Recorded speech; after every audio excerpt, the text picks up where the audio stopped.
pretty ambivalent about who calls themselves a geek because I know what geek means to me, and I'm a geek, and I don't care if anybody else calls themselves. They can call themselves whatever they want to, but I do think rooted in geeky things is where my sort of geeks are, and what I try to do for my kids, and where I try to bring them and really help them find what they're passionate about. I mean, as much as I try, neither of my kids are as passionate for Star Wars as I am, so I end up with lots of My Little Pony and Pokemon.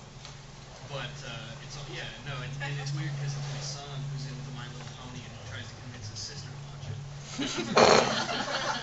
So it's, I mean, when I was a kid too, it was a much lonelier road to be a geek. I had that one friend at school, and he and I would go and play with each other, and everybody else would be like, oh, look at those kids. But my son, when I named him Anakin, everybody was like, you guys have no idea what you're doing. That's a bad road to go down. He's going to be the most teased kid in school, and he's the cool kid these days. It's like everybody thinks he's awesome, everybody thinks his name is awesome, and like my son just told me that yesterday, like, he's got a group of friends. He's 10 years old and he just joined a D&D group at school. You know, and it's much more acceptable today. So, however the definitions roll out, I'm grateful. But it's partly the geek went mainstream, or in the words of Kevin Smith, the geeks have inherited the earth. Yes. And while that means that we get to go see movies that are really cool and have great special effects that were made for us, that also means that there is a blonde sorority girl going, oh my god, I'm such a geek. And that's kind of like me going to a football game and being like, oh my god, I'm a cheerleader now. It's not really, either one of those things is true. Just kind of brought up in my mind from all the different stories that were coming up. Do you think that geek has become mainstream because all of us have grown up and now we're bringing all of our kids into it? There's actually a really good book about the entire history of how this has happened called Crap, I'm reading it and it's in my house. That is That's an interesting title. American Nerd, I want to say. Is that it? The cover's yellow, it has pictures. Somebody's read this book. Help me. The title is not Crap, I'm reading it. I picked it up in Powell's. I was out in Portland a couple weeks ago and picked it up in Powell's. It's the entire history of how we went, and he starts back with even in the 50s and Buddy Holly glasses and how that contextually became a nerd sign, and it's got a bit of an academic tone, but it's a really interesting look, and if somebody can figure out the name of that book, I highly recommend it. I will. I'll tweet it on GeekMom when I get home and figure out what the heck that book is. I think there's the mainstream of it though. It's always been there, but you know, like look at the Batman serials in the 40s, and you know, even just taking Batman along from the 40s to the 60s and the Adam West thing, and through now what it is today, I think it's just been a natural evolution. You know, Superman has always been an icon for the American way since the 30s.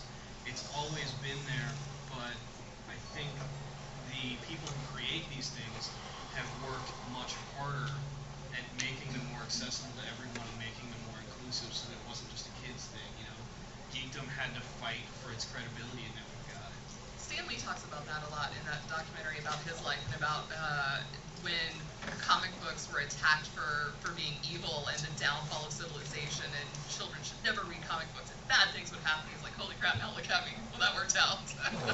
I also think something that's helping is social media and the internet. We're able to find more like-minded people. Because before, when you were a geek, if there weren't any other geeks in your area, you were just alone. But now we have the internet, so we can find more geeks. So it feels like there's more geeks out there. Does that make sense? Yeah. Though sometimes, for me, finding geek moms and other geek parents to hang out in my local area has been a challenge. So what are your guys' particular things you geek about? What are you fandoms, areas of interest? Just what pulled you in as a kid?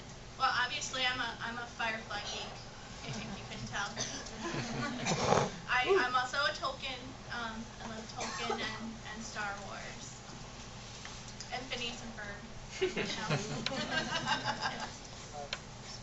was Star Wars and Isaac Asimov style sci-fi when I was a kid, and it was.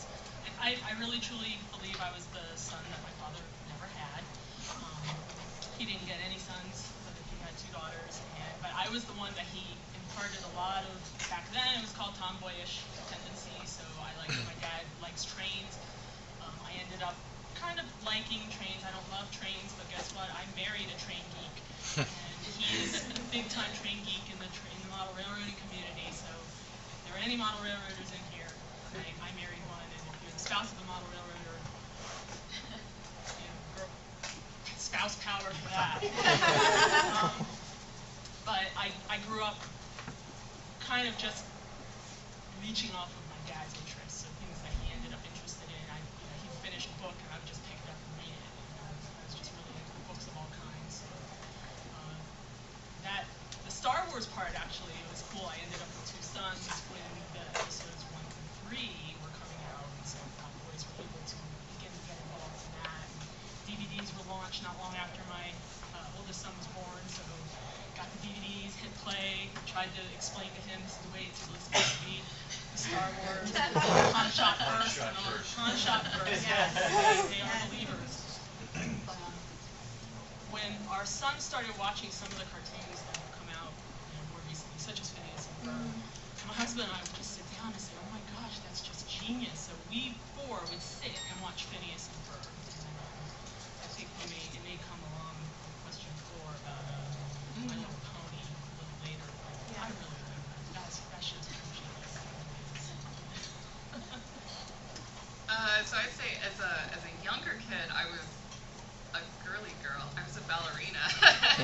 And my brother's 9 years older than me, and so he grew up with, he remembers going to see Star Wars in the theater. I think that was the year before I was born. He was Battlestar Galactica and had all the spaceships on the ceiling and all of that. And but then in 10th grade, I moved to a new school and made geek friends, like the guy who's sitting in the front who told me that the blue blowy uppy things are called phasers. And yeah, I learned a lot, and we played RPGs and all sorts of other geekery things, and hung out in the gaming store, and it's all been downhill since then. And uphill. And I mean, now I would say it would be easier to go to the list of the 30 DragonCon fan tracks and cross off the things I'm not interested in than to list the things that I am interested in. I'd say the 2 things right now that I really don't care about. If you've seen Clerks 2, I feel like Kevin Smith had been listening to me about how I felt about Lord of the Rings. There's this great scene. Wait, I'm just gonna do it. So, there's this great scene in Clerks 2, and Randall is all about Star Wars, and I forget what the little kid's name is who's working at movies, and he's all about Lord of the Rings. And Randall has this rant about there's only one return, and it's of the Jedi, not of the King. And so Kevin's excited about the trilogy. He's like, you know what Lord of the Rings is about? Here's the whole trilogy. Movie 1. Movie 2.